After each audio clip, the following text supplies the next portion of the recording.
Yes?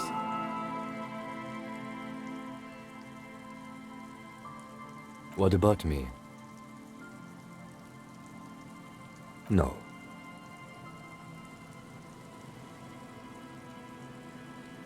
The lieutenant nods.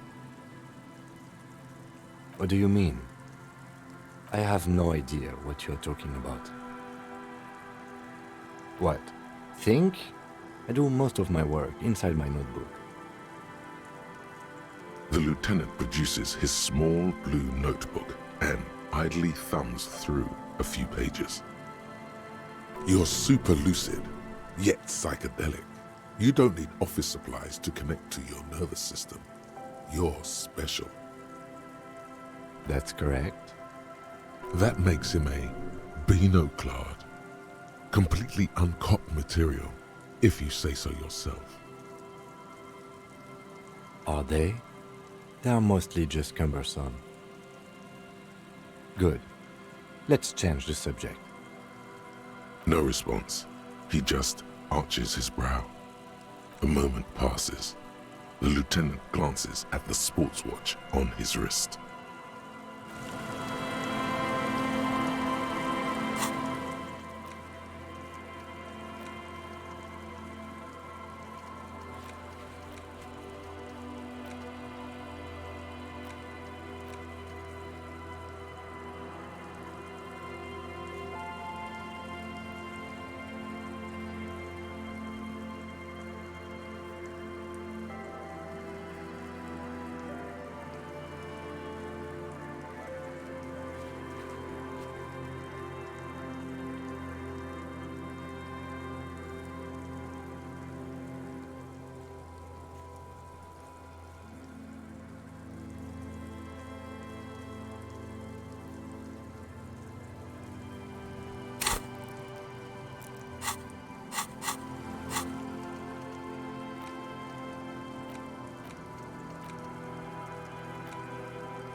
few locusts trudge along the wall of the trap.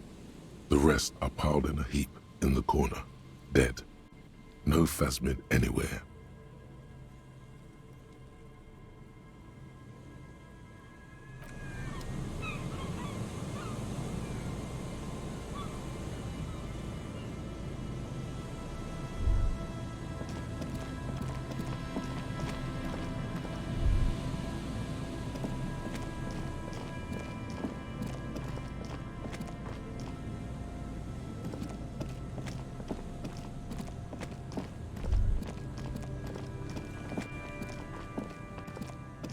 The trap is filled with dead and dying locusts. Most of them aren't moving anymore. You still can't see a phasmid anywhere.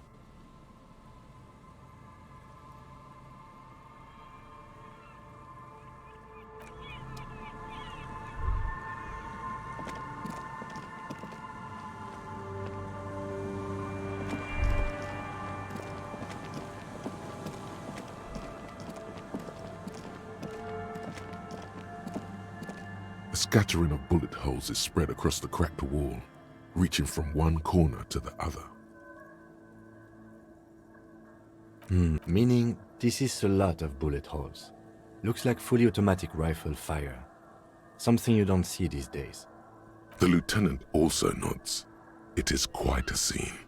The two of you standing next to the broken wall of an abandoned building, nodding along. The lieutenant is nodding so hard it looks like his head is about to snap off his neck. The lieutenant matches your nodding pace. He's a true professional at this. The nodding's reaching critical mass. You can't take this much longer, Captain. A small bead of sweat runs down the side of the lieutenant's face as he maintains his nodding. It's too much. You can feel your vertebrae starting to crack, your muscles groaning.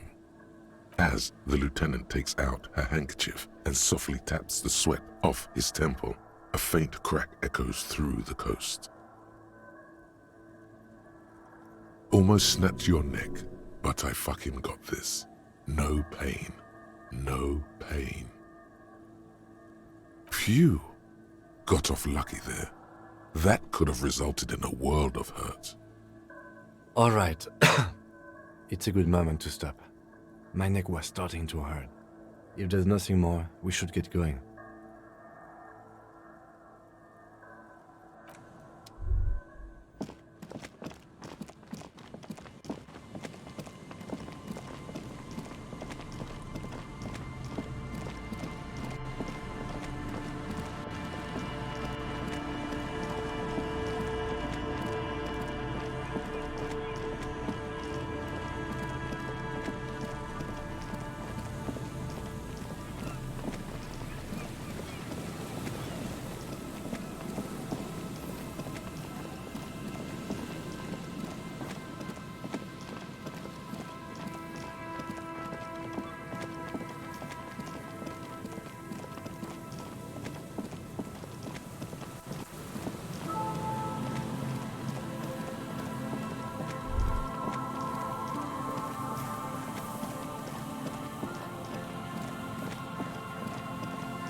Just dead and dying locusts and the slow swaying of surrounding reeds.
trap is full of locusts, but they seem weak and unhealthy. A few lie on their backs with their legs twitching. Still, no phasmid.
Inside, you see a set of steering levers, a radio microphone, a pull-out toolbox, and the soft glow of the fuel preheater gauge.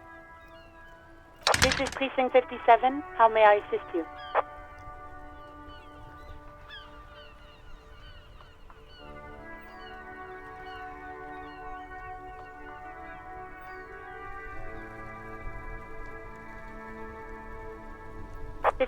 In the cabin, you see a set of steering levers, a radio on a hook, a pull-out toolbox, and the soft glow of the fuel preheater.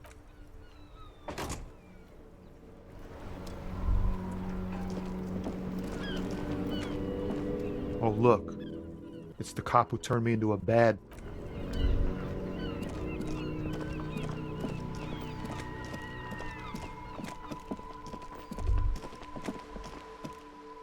Hello again, sir.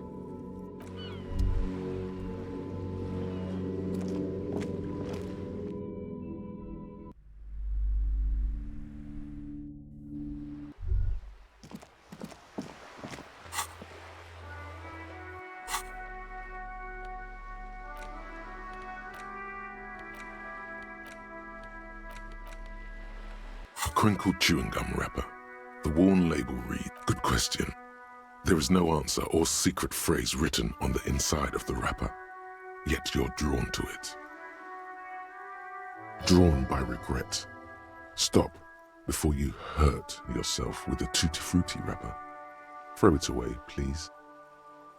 You carefully fold the wrapper into a square before putting it back into your pocket, lovingly even, despite the strange feeling of regret.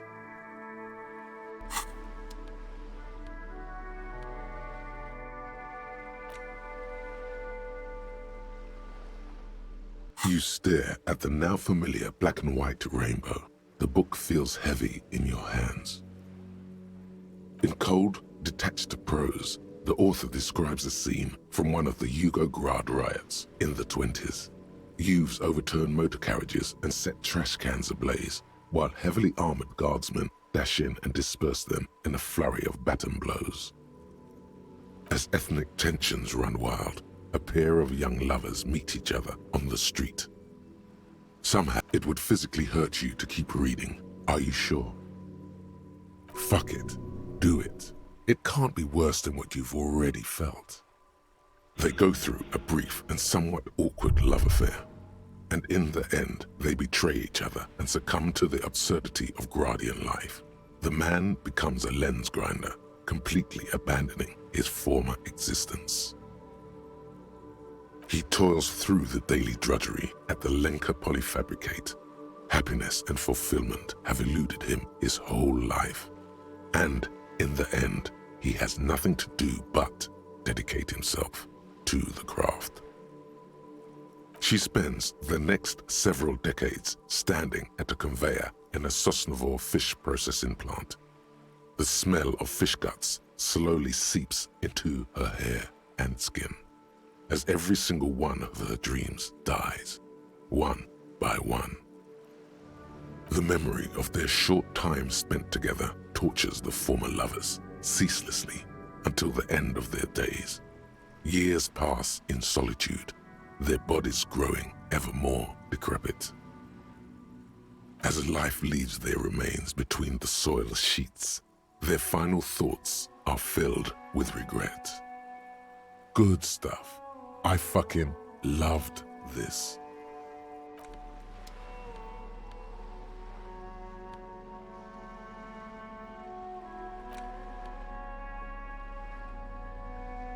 The porter reel is just what you needed. The reel's attached to the apparatus with a satisfying click. The tape is routed behind the magnetic reader. You press the large button marked Commencer, and the tape starts spinning. There's a small delay before the song starts playing. Then the organ starts playing a simple, melancholic tune echoing in the hallway. A lone singing voice joins in, telling you about the tiniest church in Cessons, surrounded by even tinier yard. You almost feel the seaside mist on your skin. It's mega sad. A click, then silence for a bit.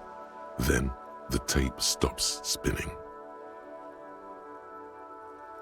Nothing to do with this right now.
This coin-operated viewer is facing south.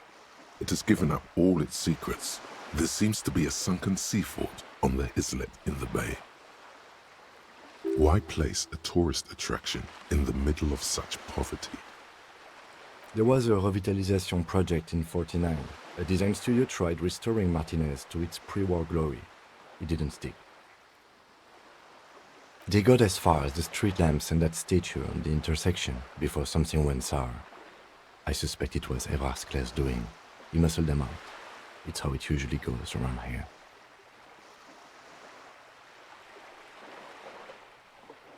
We should have done something about the Union 10 years ago. That ship has sailed, officer. Your money disappears into the coin slot. A clunk, the ring of metal. The curtains on the display open. You lean in to catch the view. It's blurry, different blues and greens.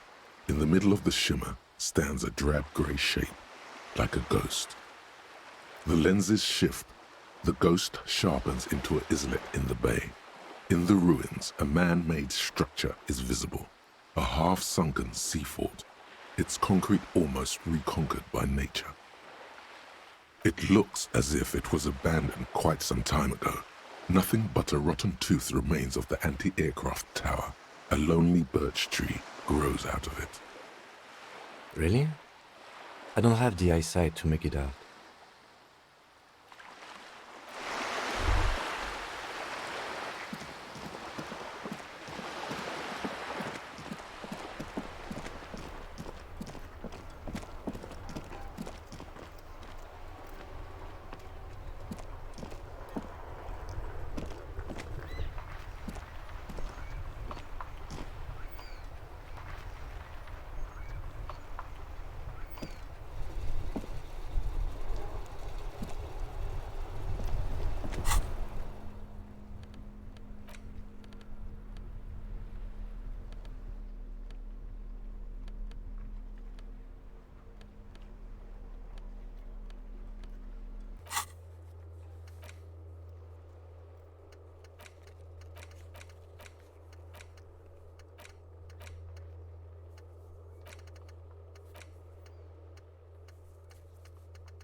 This old fireplace. Your flashlight slides over an old green chalkboard covered in scribbles, sketches, and schemes like some ancient cave mural. Some of the writing has faded with age, but you can still make out sections here and there. Photos and drawings have been pinned to the board. This old fireplace is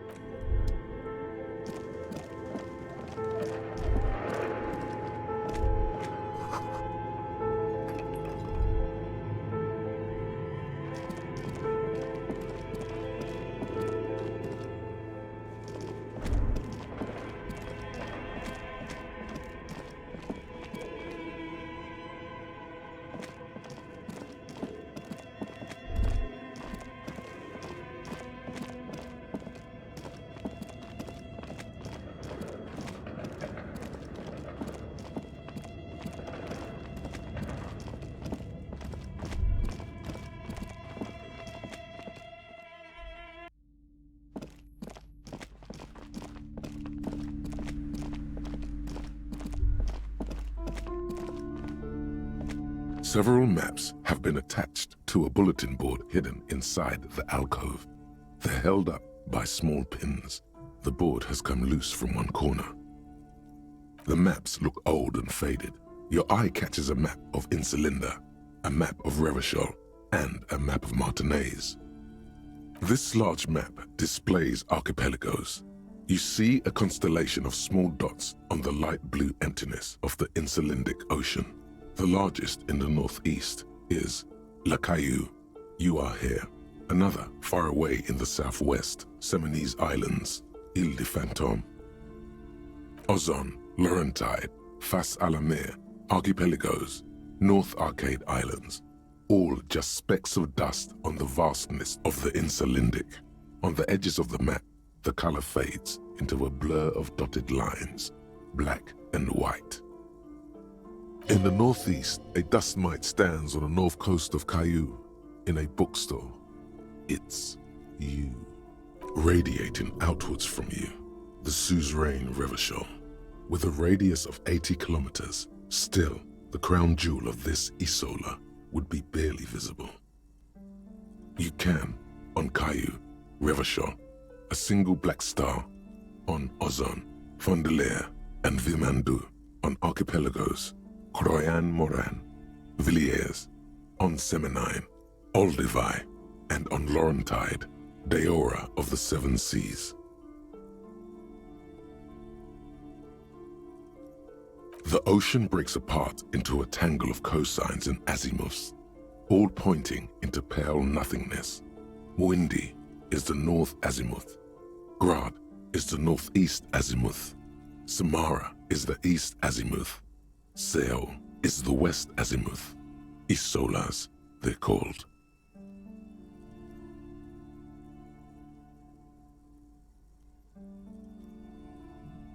Connections to other worlds, words past the Insulindian, unknown to you. You only know you've never been there.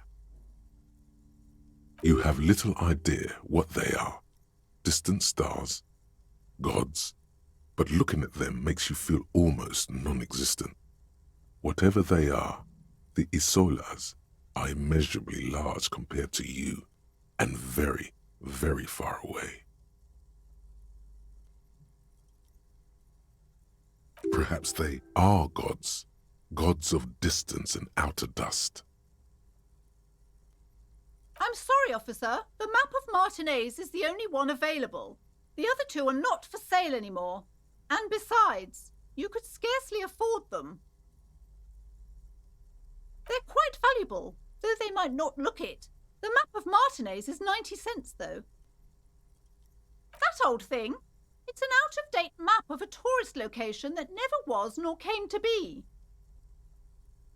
From when some design studio people tried to spruce the place up 4 or 5 years ago. They also renovated the horse statue, set up those coin-operated viewers, and designed the new street lamps. They didn't get that far, for some reason. A shame the project never got going. Would be nice if someone fixed Martinez up. All these ruins are bad for business.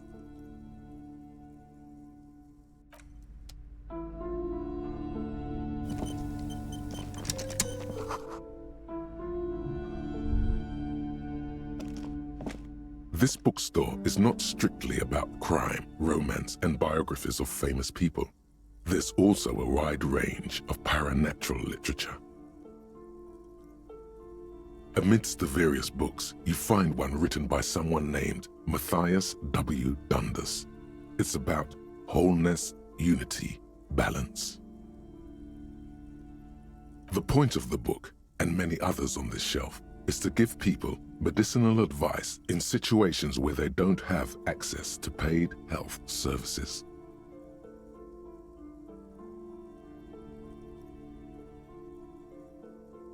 Various paranatural books still litter the shelf.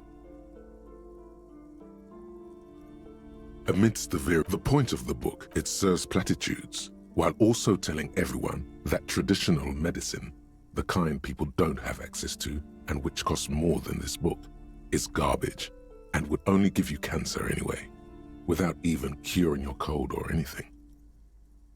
Wholeness, unity, balance, on the other hand, can basically take care of anything, though it is important to note. When it's up to your mind to heal yourself, then it's because of your mind that you're ill in the first place. It's your own fault if you're ill. Got it? The book features chapters on topics such as how to find magnesium. It even lists plants you can harvest magnesium from. How to continue drinking if you're an alcoholic who has destroyed his liver. And there's even a chapter on the ancient Seraïs tradition of using duck gallbladder preservatives to treat and prevent sexually transmitted diseases. Pre and post factum apply. Nothing worth buying.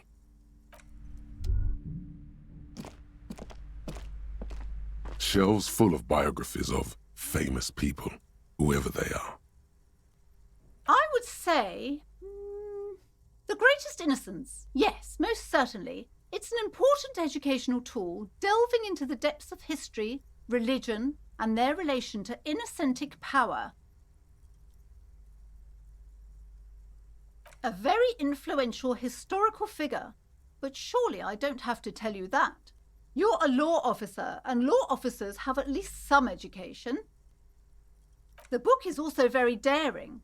The author aims to re-examine the universal understandings of the innocentic system, creating a fresh vantage point and a shift in the tired order of things.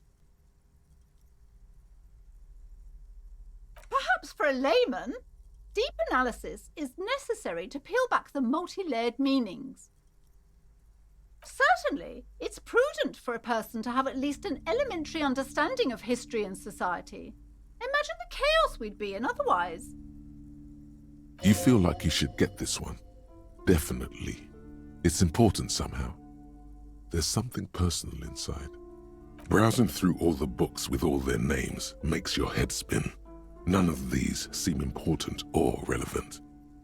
It's suddenly a particularly odd title catches your eye. It reads, High-Speed Love, the tragic true love story of Jacob Irv and Alfie Delatraz, by one Cecilia Averbrook. High-Speed Love chronicles the romance between two of the finest tip-top tourney racers in history.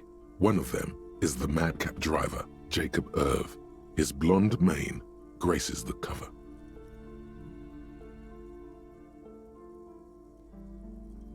Next to Irv's life story, you see a slim biography of an Occidental rock star called the Anti-Star.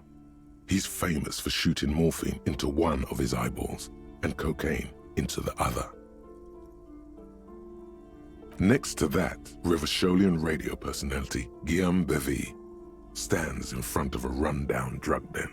He's a permanent fixture on Channel 8, reporting on real-life crime and ruining cops' days. I really must insist you buy one of the books. Reading them is not for free. Do still browse, though, but not too long. I'm sorry, I did not mean to rush you. You are browsing. Go ahead. These shelves are overburdened with books from the same series. You see the name Dick Mullen over and over. A couple of spook novels hide amidst all the detective books, thrilling tales of spycraft and daring-do. Crime fiction is a disgrace, an asinine misrepresentation of the physical attributes of the arduous everyday work of actual police officers. These books greatly overstate the excitement of police work, glossing over how long it takes to actually follow up on leads and eliminate dead ends. Furthermore, they have no idea how hard it is to simply remove a body from a tree. What's more, they completely ignore the psychological hardships of year after year coming into contact with people during the worst days of their lives. Not a single mention of all the stress this work creates upon the officer's family. Detective fiction just doesn't tell the truth at all. Now, would you like a list of all the books found on the shelf? You see Dick Mullen on the job. Get Me Mullen. The Stalwart Adventures of Richard P. Mullen. Dick Mullen and the Murder in the Orchard. The Sordid Affair of Dick Mullen. A killing is declared. Dick Mullen in the Murder House. The Final Case of Dick Mullen. An Obvious Lie. Dick Mullen in the Clock Tower. The Ordeals of Dick Mullen. Dauntless Dick. Dick Mullen's Funeral Pyre. The Murder of Dick Mullen. Oh no, turns out he faked it to solve a case. Yes, there's also The Dame Who Did It. Farewell, My Mullen. Faking death seems to be a common trope in the Mullen series. The morbid tales of Dick Mullen. A dark tide turns. Tragedy Calls for Dick Mullen. Another one with fake death. And, of course, Dick Mullen, the murderer. In order to catch a murderer, Dick Mullen must become the murderer. After all this, you still haven't found the answer to the one question that matters. Who is Dick Mullen? Your quick eye notices a small caterpillar crawling across the spine of a book. The title reads, Dick Mullen and the Mistaken Identity. A worn paperback from Dick Mullen's classic hard-boiled phase. The premise seems to be that Dick Mullen is framed for the murder of his best friend and has just a few days to prove his innocence. Could it be the motifs of unstable identities and shocking betrayals? Perhaps you're drawn to the dark and noirish atmosphere. Is it because the smoking dame in the slinky red dress on the cover is giving you a hard-on? Yes, it is. The bulge in your pants is embarrassingly obvious. Relax. It's not that bad. Also, this means your blood flow is returning to normal. Good news, really. Something the matter, detective?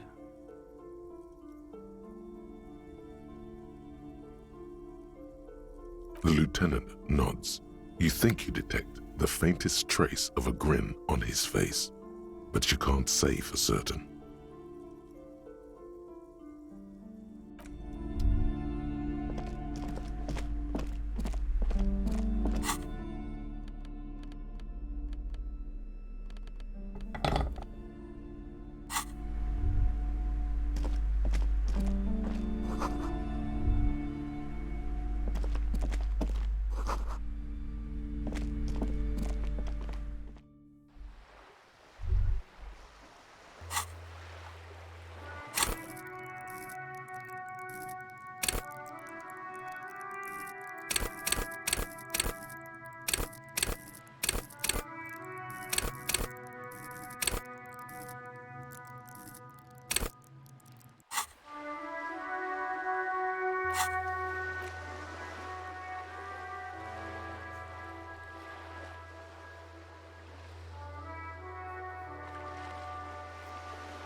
Hi again, gendarme.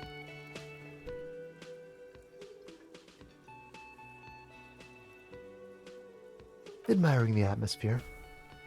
What about you, officer?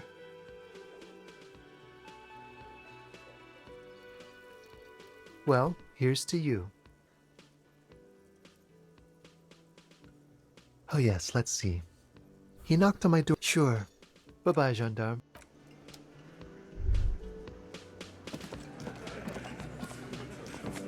It's you again. What is it?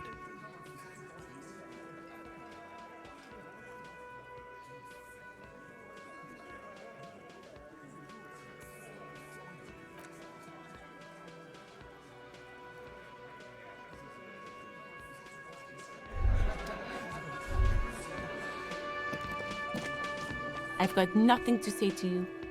Why are you wasting your time?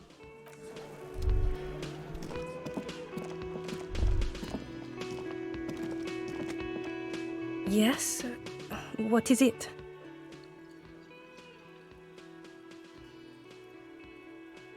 God damn it, you leave her alone.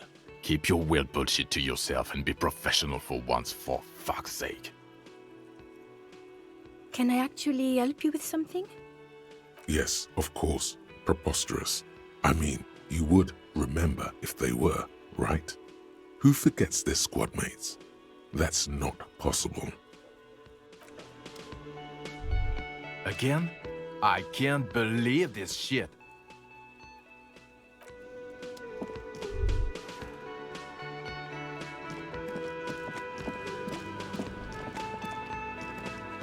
The man ponders his cooking utensils and gives you a little nod, acknowledging your presence. He looks up at you, then looks away quickly, shrugging and muttering something to himself. Shrugging is an international sign for, no, I don't know what's behind that door.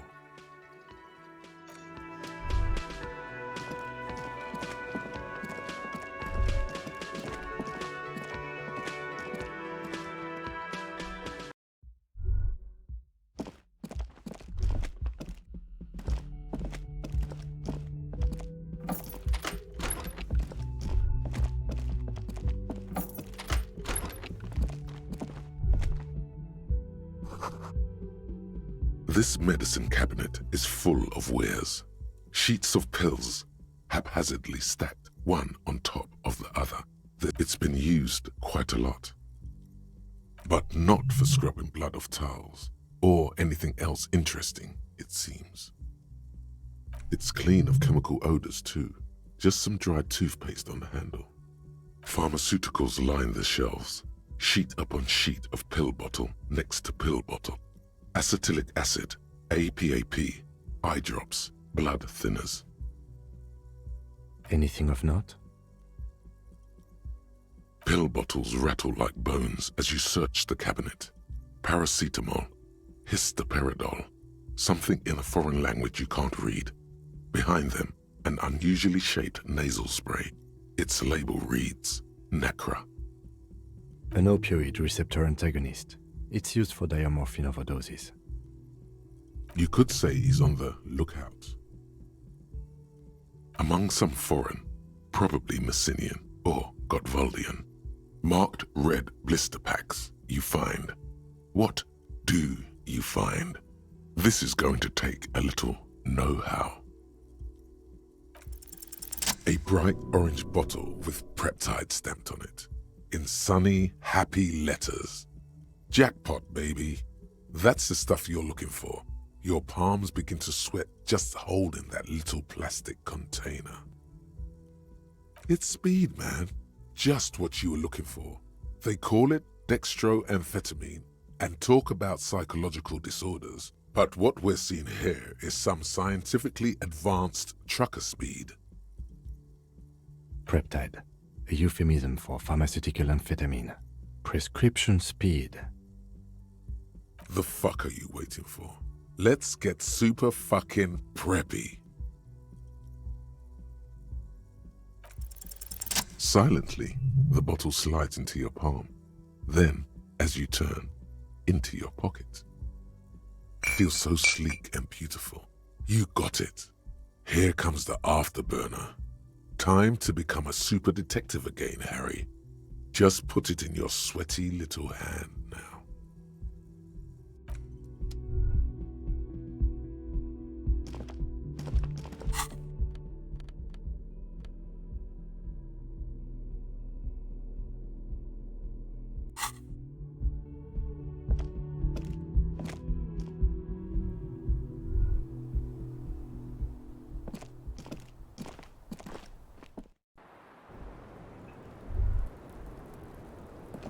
Officer, it's a fine day for questions. Not my favorite topic, but okay. How about we, change the subject to something more lighthearted now? Yes, you're just one room away. Very personal. Good. Yes. This means she could have heard something. Like what you were doing before you blacked out. You do not need to know that. What you need is to ask normal police questions, like... Quick, say something professional.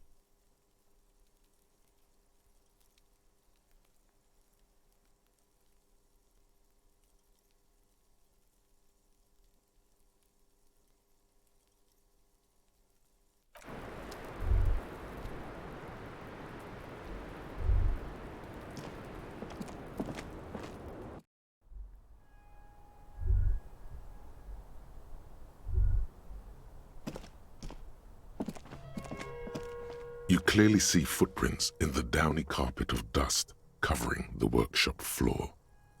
Jackpot. These, unlike everything else here, are new.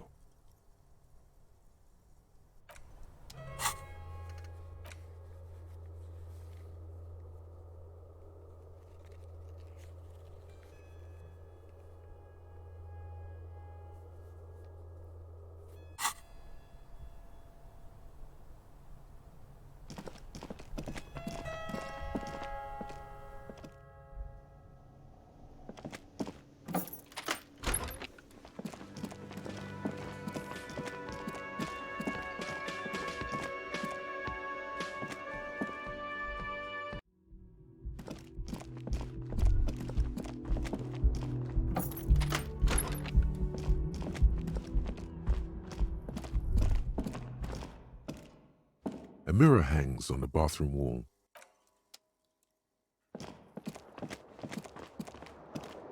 The bed is still cold from the broken window. The window stands.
Tequila sunset.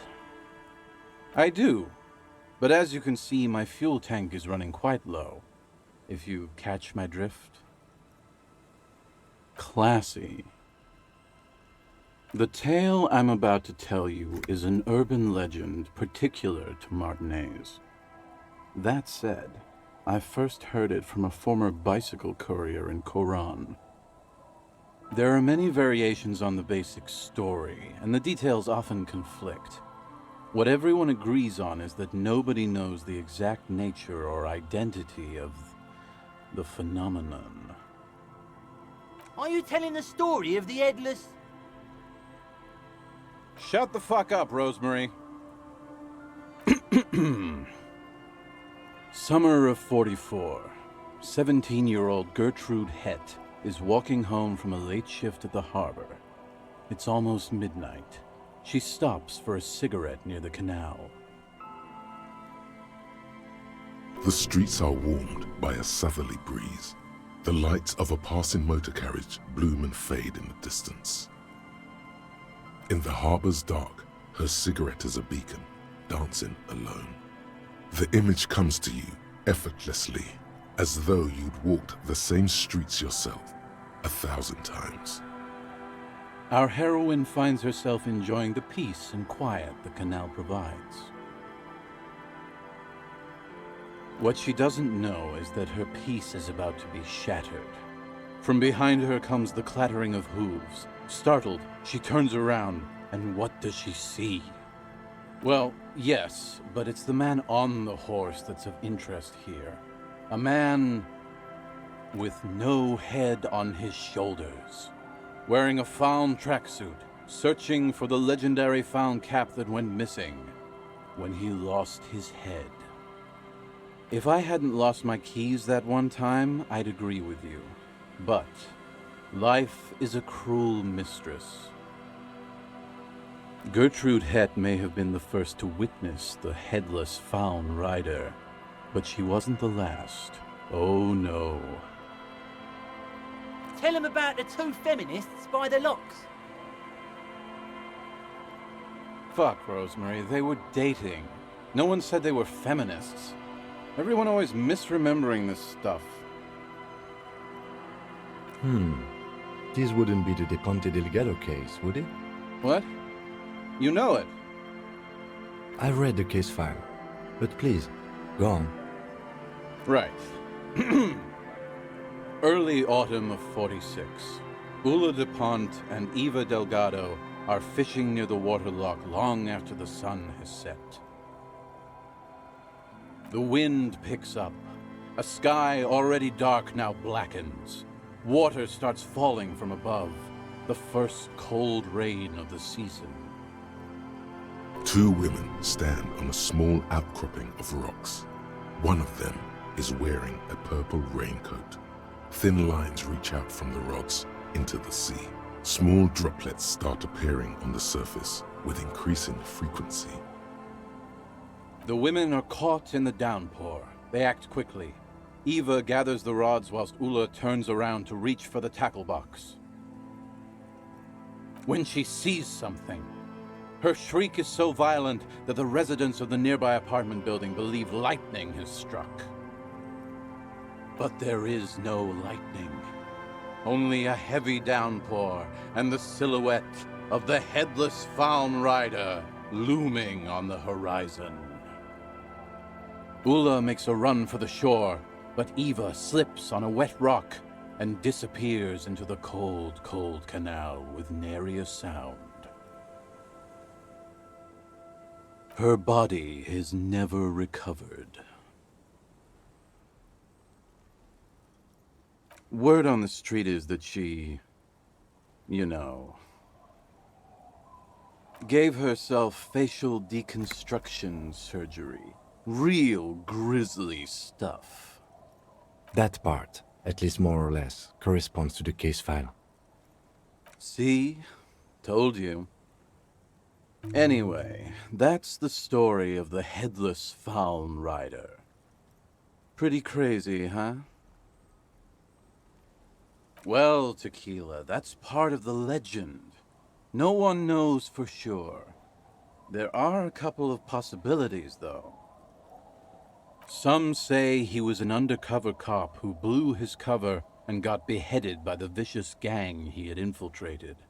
Now he rides, searching for his lost-found cap, plotting revenge.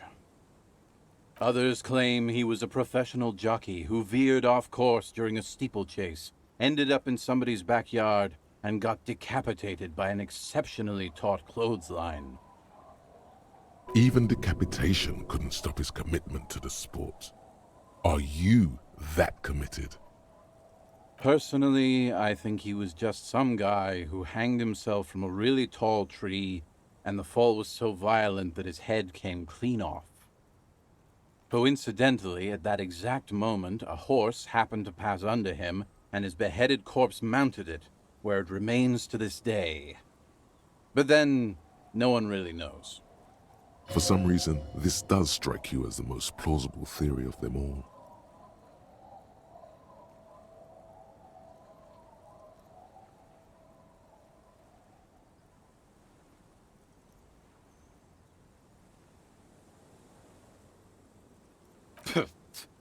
Like you could do better, Tequila. Anyway, to each his own. You want to hear any other stories?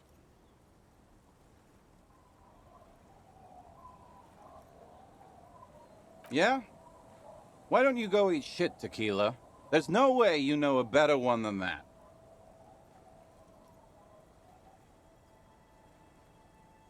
Acid Gnomes? Sounds like a stupid, low-concept band name. No one knows. Some say he stalks Martinez to this day, and can be seen near the canal when the clock strikes midnight. Ooh. He won't, though, because it's just a stupid legend. Aye. I saw him one night when I was right shit-faced. I actually do have one. The strangest of them all. But I'll need to fortify myself before I can tell that one. Do you have anything to fortify old Doom Spiral? Tell me you got some story juice. If you find any, I'd be extremely grateful.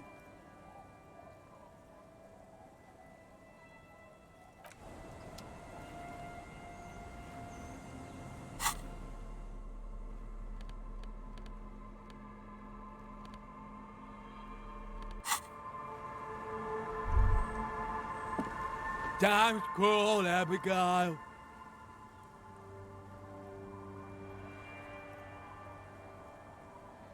There's no use in yelling at drunks.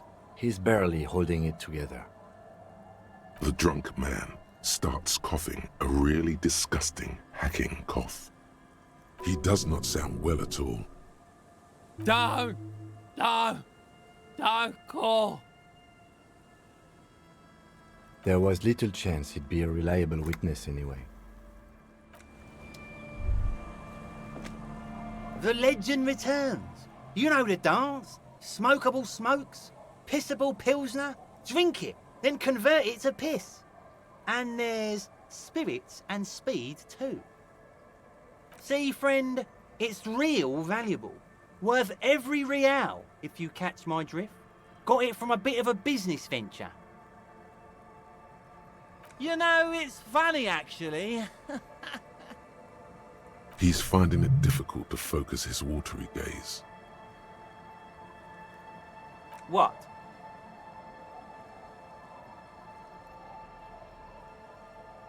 This guy.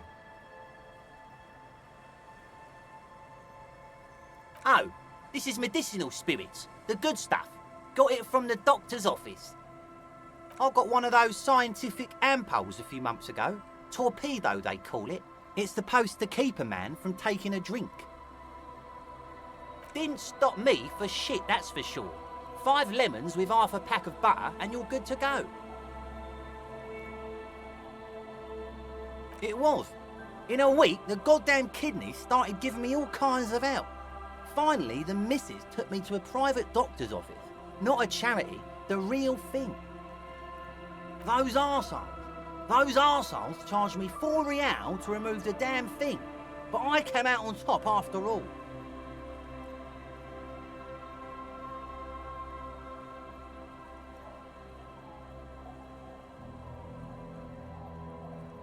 The idiots left me alone in there. Now, I used to teach high school biology. I know what doctors use to preserve dead thingies. Like 3 cans of this blue medicinal stuff from the back room.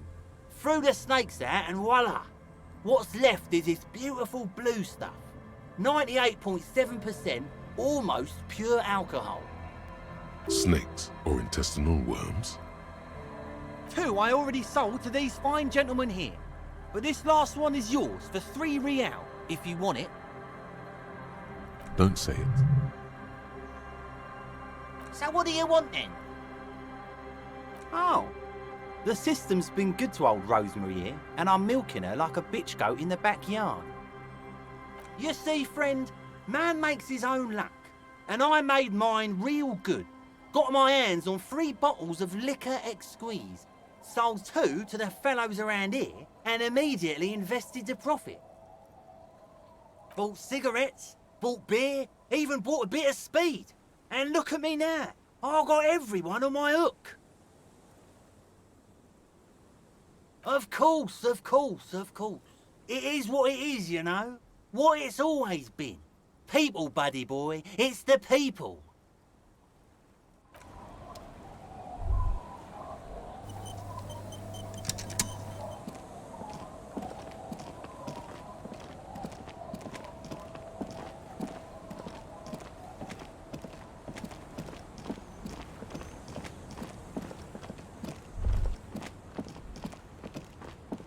The worn and beaten wooden planks of the bench do not look overly comforting. We can sit on benches after we've solved the murder. Let's go. You can revisit the bench if you ever need to pass the time when Lieutenant Kitsuragi is gone.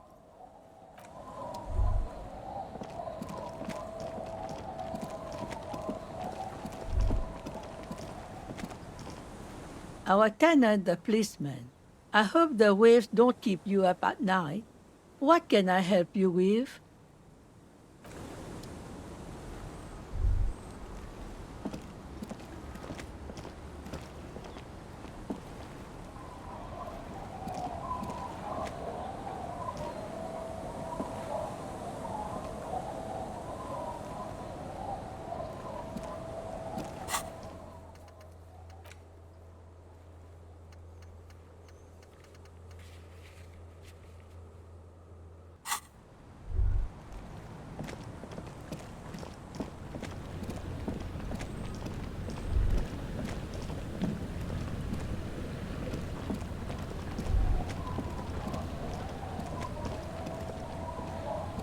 Aye, the sea's gonna calm down soon, I can feel it. The wind is turning southeast. What's on your mind, officer?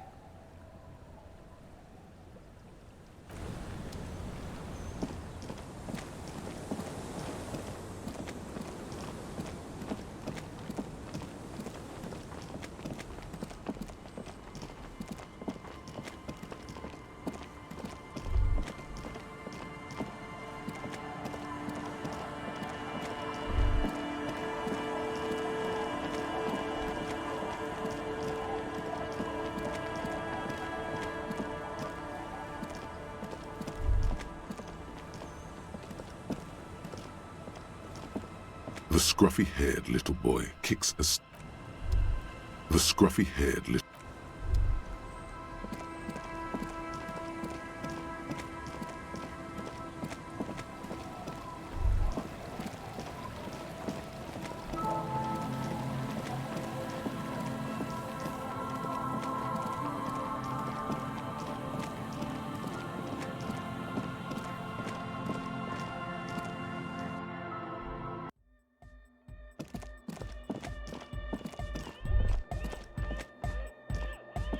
Harcock.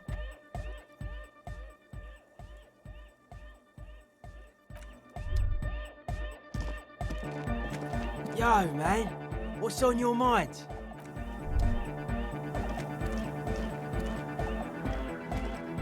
mother of humanism stands above you. Oppression. Yes, what is it?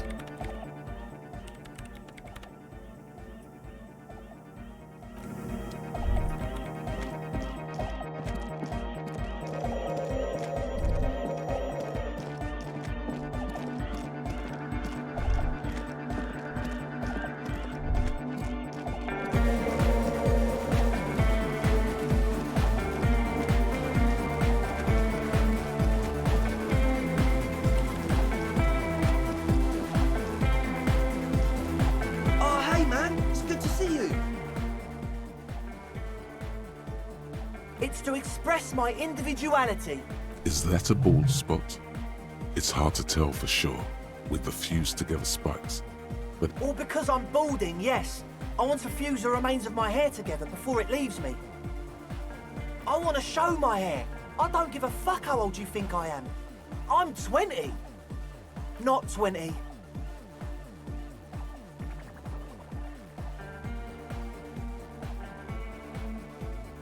Maybe it was a bad idea. Anyway, goodbye, officer.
The worn and beaten wooden planks of the bench do not look overly comforting.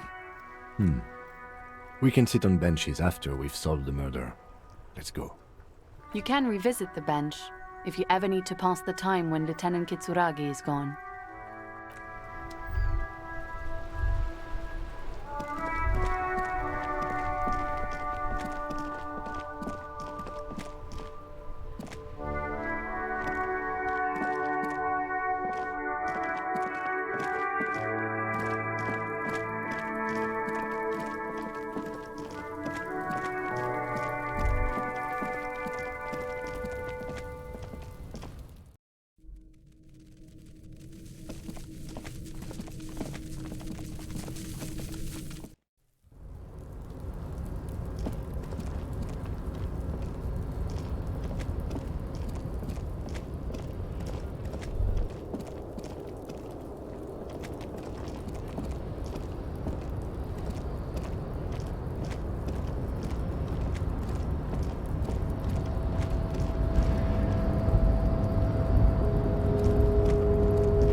What do you see?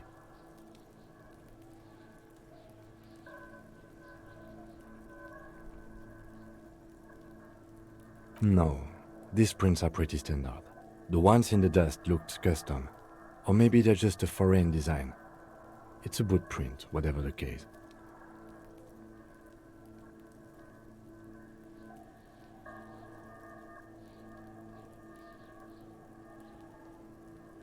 I don't know.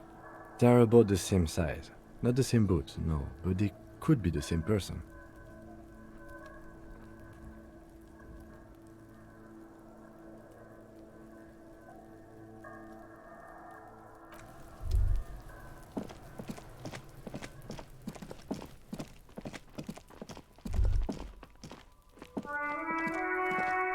tracks are as they have ever been. A bit more worn, perhaps. Fortunately, the street sweeper still hasn't noticed their presence. No wonder the cafeteria manager seemed frustrated when he was giving us directions to the yard. Well, you did provide us with a very convenient access point to the crime scene.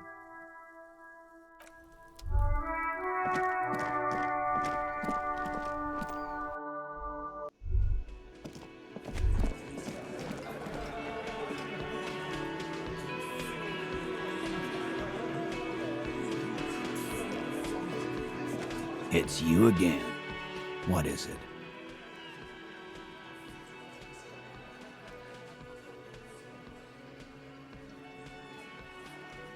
Again. Are you deaf? There will be no single. Do you think you could do that? Do you think you could arrest them all? Who do you fucking think does?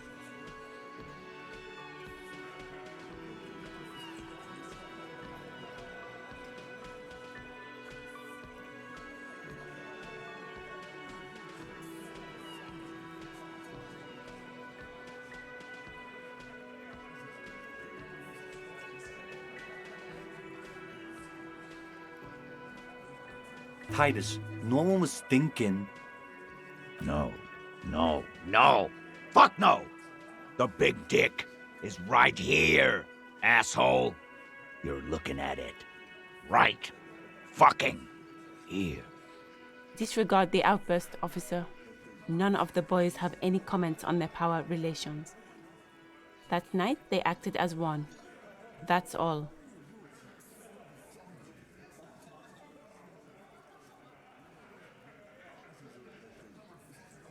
How many people have you sent to the Shays? Ever felt remorse for them?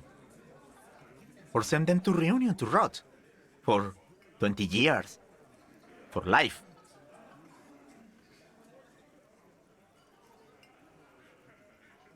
Oh, so you are just a simple, well-meaning man, eh? Ever been in solitary? Prison is a charter. That's what it is. So he's hanging a man, slowly, without breaking his neck. About fucking time.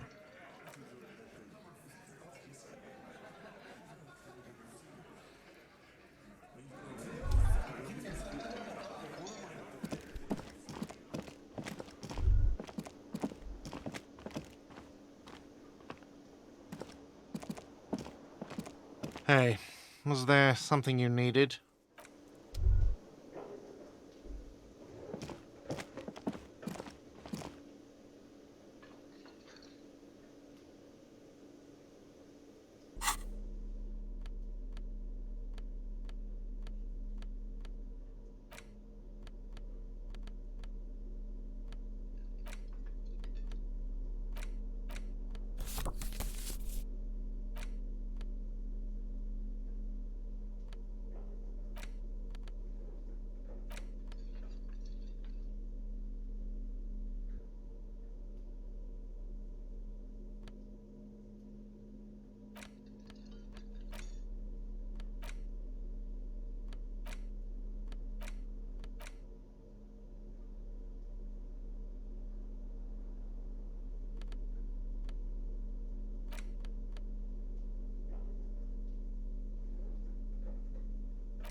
The front of this quarterly journal features a large satirical portrait of the late King Friesel. From the sides of his head, a pair of white antlers spread to the corners of the cover. Because white antlers are one of the symbols of communism, they represent a society in accord with the natural world and at the same time above it. A shameful way to treat a former king, even one as underwhelming as Friesel. Because Friesel was incompetent, foolish, and cruel. In short, the embodiment of everything the communards wished to overthrow It's satire, you see. To your disappointment, there aren't any full-color pictures to direct your attention. Just column after column of closely set text, interrupted occasionally by little doodles in black and white. No advertisements, you notice. So who's funding this radical commentary? After rifling the pages with your thumb several times, you return to the table of contents. The magazine is divided into several sections: international development, Kunst und Kultur, and local concerns. Just inside the cover, there's also an editor's note. Comrade, as you know, this journal takes its name from Mazov's immortal expression, du cristal à la fumée. This was his way of describing the way the rigid, crystalline structures of capitalist ideology turned to smoke under communism. But, like the structures of capitalist ideology, we too are at risk of going à la fumée, unlike many publications which are content to spoon-feed their readers reassuring drivel. La Fumée is committed to telling the radical truth, even when that truth may drive away potential subscribers. Only 4 issues in, and it sounds like they've already alienated their readership. Perhaps they've overestimated the market demand for this kind of commentary. So please, if you value our radical Mazovian perspective on contemporary politics, culture, and international affairs, please consider subscribing today. Yours in struggle, the editors. What do you expect? It was laying around the office of the Debarders Union. They're probably bankrolling the thing. You flip back to the front of the magazine. The table of contents unfolds before you. It takes a moment, but gradually it dawns on you that Kunst und Kultur must mean arts and culture.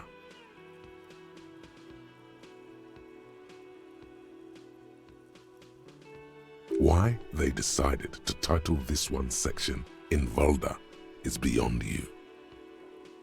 Obviously because it's cool to drop random phrases in foreign languages.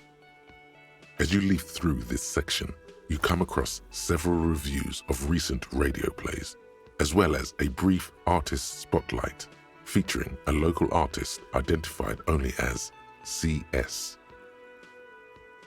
The main feature, though, is a long essay titled Tip Top Tournée, a critical Mazovian perspective. The actual article is surprisingly light on details, but after skimming a page or two, you gather that it has something to do with motor carriage racing.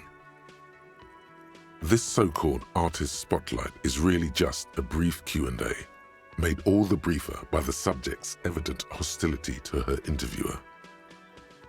You think you're settling in for a relaxing recap of the most recent season, maybe sprinkled with some nice anecdotes about a few of the more colorful drivers.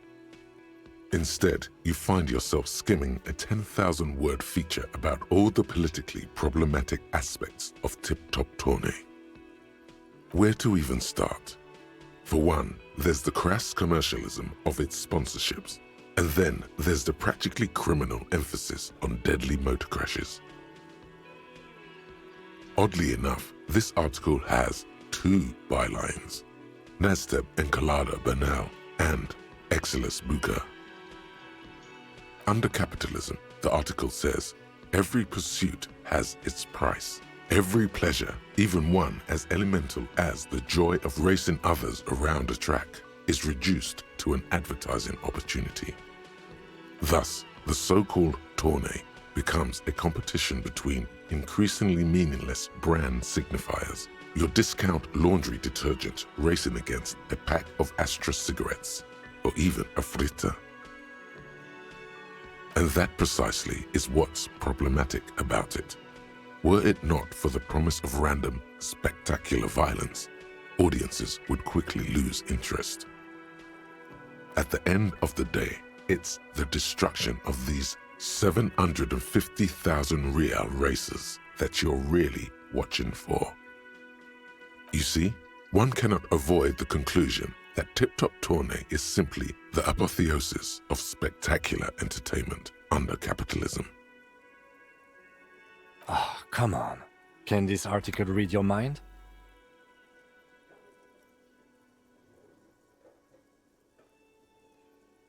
A certain kind of young man reads 1 or 2 books and suddenly thinks he understands the secret structures of reality. If I had to wager, I'd say they've never even seen the inside of a motor, much less a motor race. I'd take whatever they write with a large grain of salt. You flip back to the front of the magazine. The table of contents unfolds before you. This section includes a long, tedious critique of the latest round of free trade negotiations between the EPIS nations and the Free State of Semenine. You also skip over an article about heavy fuel oil smuggling along the Messina border, something about bear wrestling in Samara, book riots in Yugograd. Whoa, whoa, whoa. Bear wrestling. Flip back to that. It seems to be part of a new public fitness initiative in the People's Republic of Samara, SRV, devised and promoted by none other than President Kanajinsky himself.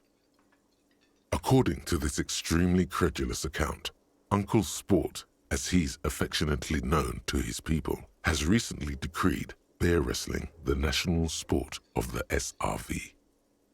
Based on the description in this article, he appears to be an extremely competent and democratically elected president. It's quite straightforward. A standard match features one man, or in some cases woman, against one bear.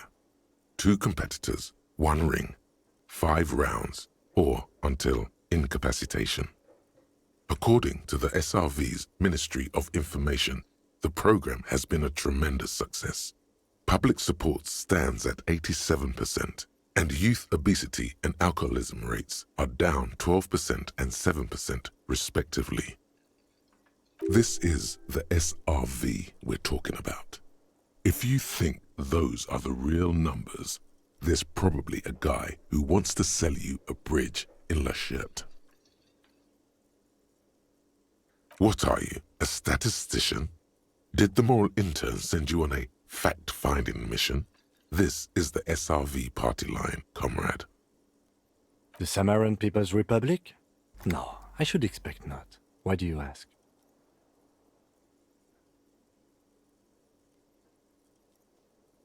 They're quite the spectacle, as I understand. I've heard they make the people in the front rows wear plastic sheets. On account of the blood, you see. You flip back to the front of the magazine. The table of contents unfolds before you. Unsurprisingly, much of this section is taken up with articles declaring unqualified support for the dock workers' strike. You skim the headlines. Paint the harbor red and white. Martinez tames the wild pines. A city in revolt. First we take Martinez, then we take La Delta. Finally, there's a brief article by the writer G. Martin accusing the owner of the Cape Side apartments of illegally attempting to evict certain communist tenants simply for not having paid their rent. Ah, this must be Gaston's handiwork.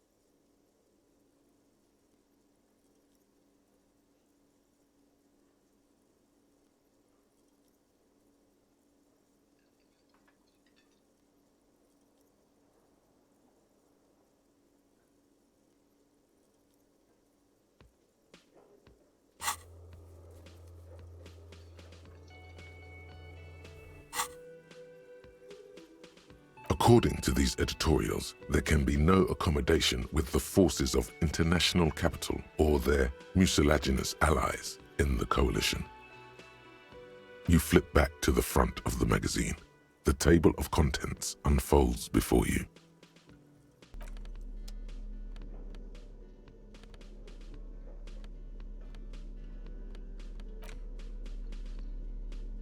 The worn map features the patchwork grid of the streets of Martinez, with directions to appropriately touristy locations.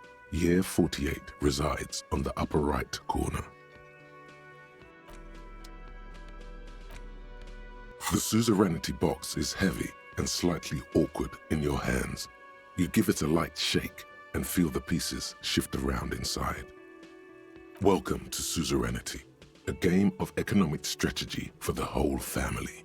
The rulebook is sumptuously illustrated and thick as a Gradian novel. The instructions are opaque at first and introduce many concepts you're not familiar with. Fortunately, there are many diagrams and examples throughout. You soon figure out the basic conceit. Each player represents an administrator for the suzerain of Revachol. Your objective is to increase the suzerain's wealth and renown by accumulating victory points. That's where the suzerain's vassals come in. The game features 4 vassal nations, each one home to an economically important resource. Each turn, the player collects resources from vassals where they've placed workers. They may then rearrange their workers, fulfill contracts for coin and bonuses, or build structures back in Revachol. As you leaf through the pages, your eye catches on a sidebar labeled Advice for Beginners. Remember, there are many paths to victory in suzerainty, but successful players will find one strategy and commit to it wholeheartedly. Boring, boring, boring. Tear up this rulebook and commit some old-school atrocities. The actual scoring system appears infinitely complex, with a series of tables and appendices required to compute each player's final victory point total. You skip that part for now.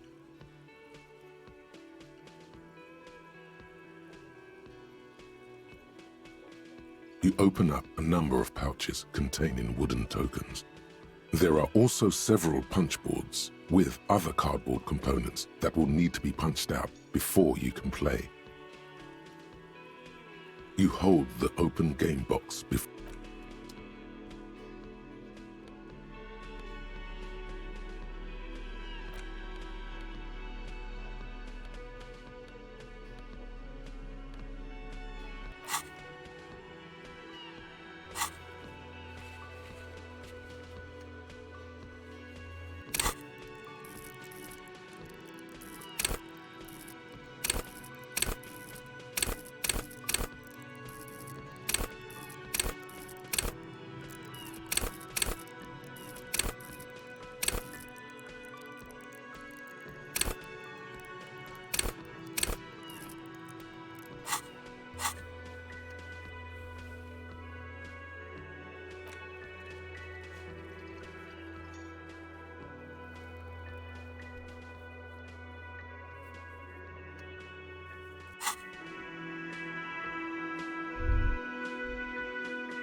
to work! Right to work! Shame on you! We were promised work. We'd be in there, working, if the bastards hadn't shut the gates. Main gate's locked. Would take heavy ordnance to bust it open, and try to get in through the secretary's office. Door's locked. The guards blocking the way to the access panel. And I don't mean the scrawny mess punk either. I mean head measurer. Or like civilized folk, you mean? These native fucks don't understand civilized. It would be better for the neighborhood if you went home, at least for now, if you can't get in anyway. No! They will give up eventually. Or get drunk. Leave the button unguarded. Then we charge. Do not be fooled by the programming. There is a precarious balance inside him, keeping him in check. But it's shaky as hell, and He's tired of it all.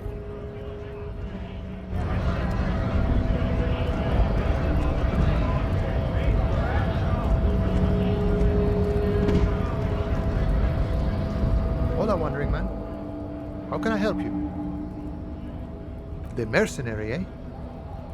Who could have killed him? That's indeed the question. Why even do such a thing? That's so. I haven't heard anything about that. But if that's true, well, he was an enemy combatant. He was an agent of the opposition, attempting to undermine our honorable efforts. I ain't the murdering type, but that's just me. Large organizations like our union have all sorts of men, with all sorts of skills. Understood. This has been of limited use. Still, thank you. No problem. I wish the best to you in your search. Sure, I'm glad it's not my search. Los Ardis? They're an independent militant group. A bit too high-strung, but it comes with the responsibility. They're sort of like you. Preserve the rule of law and all that. Except...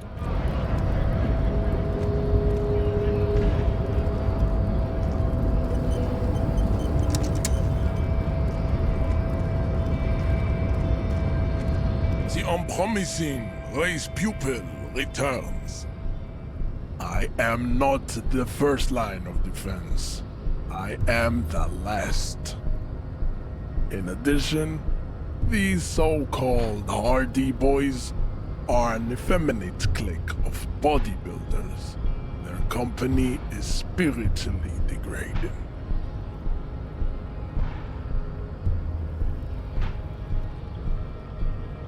The Hardy manlets are on the pay of the company. I answer to the union alone. And I do this out of race heroism. Finance is an alien concept to the Seminole.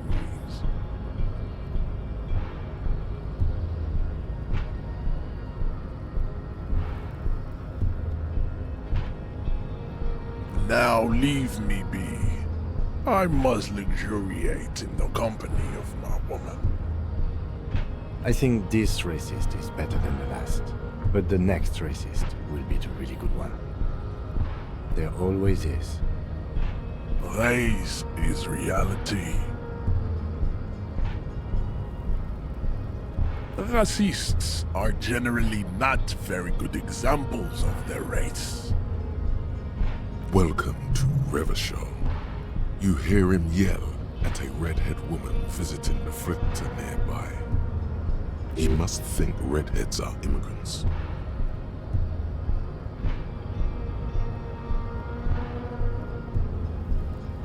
I am not like them.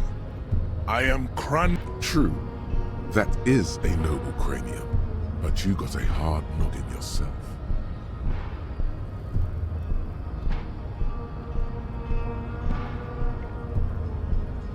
Your silence betrays your inferiority.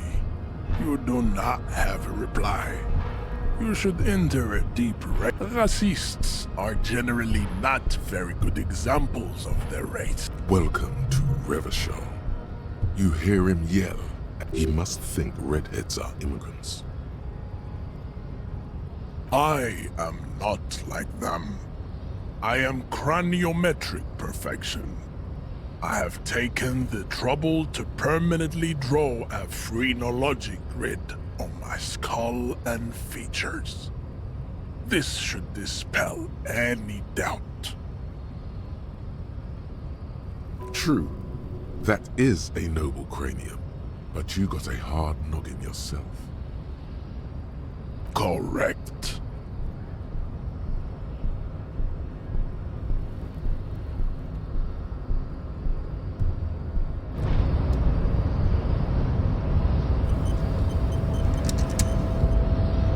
The unpromising race pupil. Don't be vulgar. White or not has got little to do with this. The race enigma runs much deeper than that. Mr. Claire is a man of vision and means. He has the will to confront International Capital.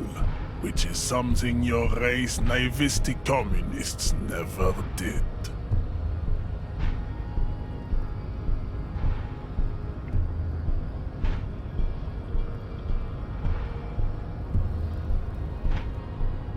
Also, to serve is noble.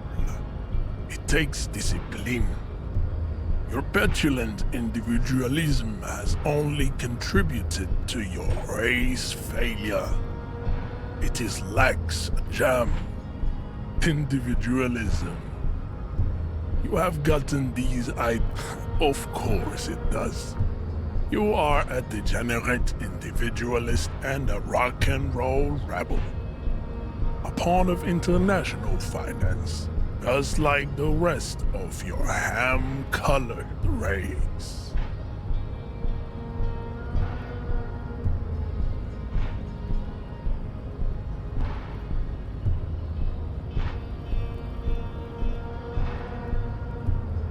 I am not surprised you enjoy it so much. This has happened to many of the side products of the inevitable cultural victory of the Seminoles race.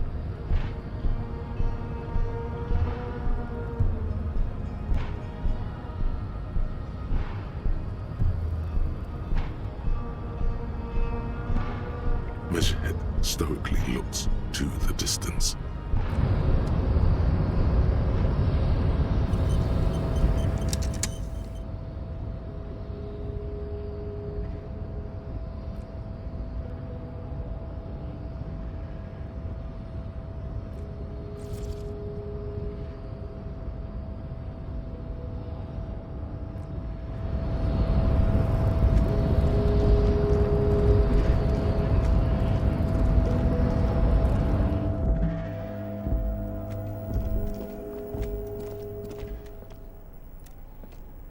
The file cabinet stands steady as ever, and the unlocked drawer. The drawer slides.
Hey, mister.